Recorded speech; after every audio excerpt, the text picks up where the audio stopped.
Prostate cancer has a chance of successful treatment if detected early when still confined in the prostate gland. Caroline B. talked to a prostate cancer patient and a urologist who both insist on early screening to better prevent it. 77-year-old Vincent Ayalo learned he had stage 3 cancer in 2014. He was expected to raise 800,000 shillings to kickstart treatment, money he never had. When I went for the test, I was told my PSA was 6. And I went again after some time, that it was 9. And I said, what does this mean?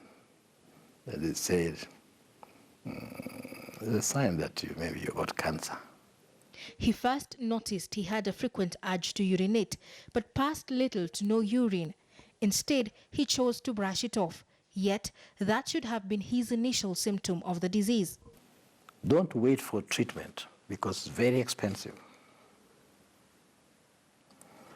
What should be there, and I sincerely say it to everybody,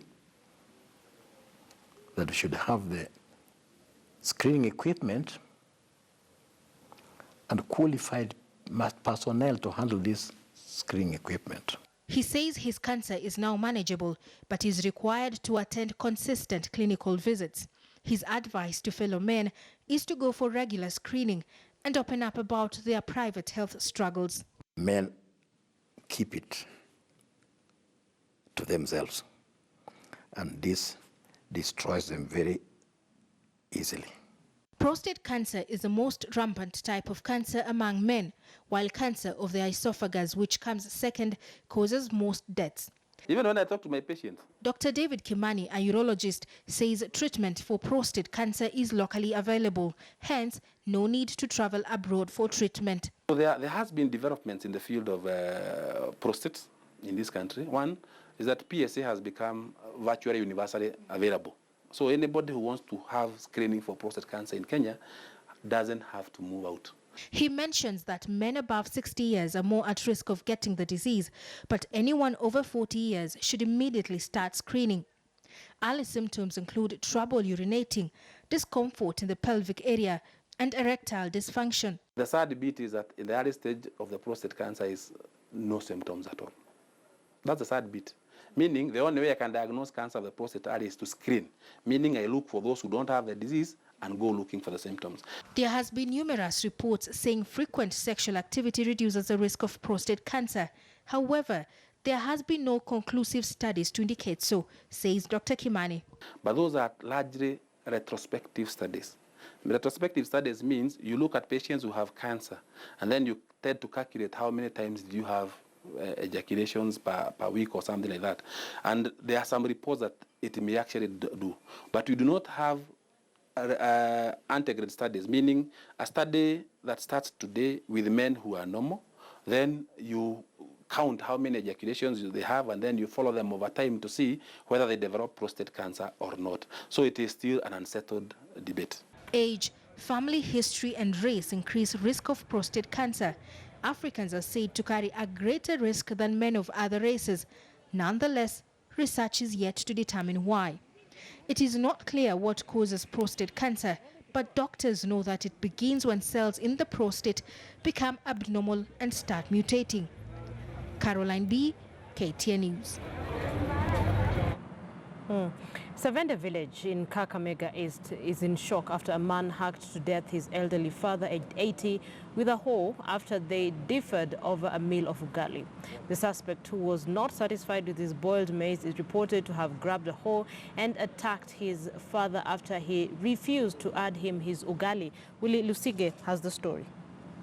Shock has engulfed Savenda village in Shinyalu constituency, Kakamega County, after a man by the name Musa Luvowa, aged 30, hacked to death his elderly father, Jamen Mulama, aged 80, with a hoe after they disagreed over a meal of ugali. Mimi nilisikia nduru kutoka kwa mtoto wangu mmoja akilia akisema, "Oi baba yangu, kukuja speed." Niangalie ni nini inaendelea.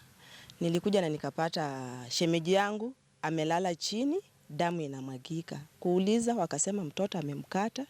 The suspect was enjoying a plate of boiled maize while his father was having a plate of ugali before dispute ensued. Witnesses say that Musa felt that his appetite had shifted from maize to ugali and demanded his father to hand over his plate full of ugali. Chanzo cha hiyo maneno ilikuwa tu walizozania kuhusu ugali kidogo tu, ila tu yani nipatie hii ugali yote nikule. Naye baba akasema sijashiba, wacha ukuleko kidogo nami nikuleko tena. But when his father refused to accept his request, Musa got agitated, grabbed a hoe and attacked his father, killing him instantly. Huyo mtoto akaokota jembe na akaanza kumkatakata. Akatoroka. The suspect, who has since fled the home, has been termed as dangerous and drug addict. Villagers say the suspect had earlier dug a grave in the family compound, threatening to bury his father in it. Police have now launched a manhunt for the suspect, who is still at large. Willie Lusige, KTN News, Shinyalu, in Kakamega County.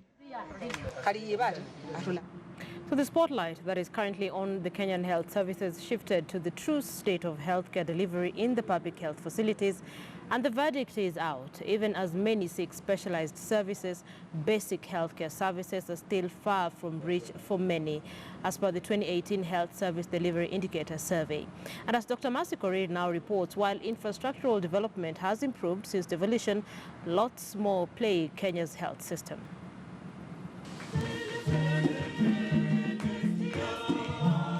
The pomp and color that marked the launch of the 2018 Kenya Health Service Indicator Survey carried out by the National Council for Population and Development is far from the true state of the health status in the country.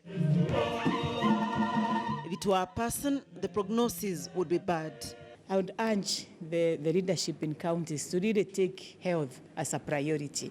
And I know many of them say that. But now when we find that basic things like BP machine and the thermometers are not there, it means maybe it's not translating into action. More than half of the health facilities lack basic equipment like weighing scales, stethoscopes, thermometers, and refrigerators. A half of the facilities also lack essential drugs. Only 46% had the priority medicines, an indictment on the clamor for universal health coverage. So this should be able to guide them as they work with each county to see the gaps, so that the investment is actually based on fact. Maternal health care is not doing any better either. Half of the facilities are not well equipped to handle emergency obstetric and newborn care, and as such, mothers are still at high risk of death from pregnancy-related complications. We have realized we are not doing very well in our primary health care. We're going to give that a focus as we upscale.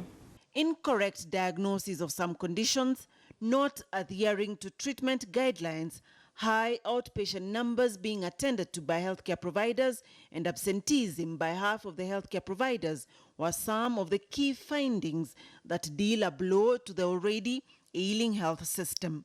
What message do we usually send as senior public servants when you fall sick, you go to a private hospital? The irony is, for example, if you are the Minister for Health, you don't have confidence in your own facilities, which you supervise. This being the largest survey conducted, stakeholders hope that it will serve to inform an evidence-based planning for health service delivery as it addresses the needs of the people. With such glaring gaps in health service delivery, particularly basic healthcare services, the onus is on the government to fill in those gaps if universal health coverage is to be a reality. Dr. Mercy Korir, KTN News.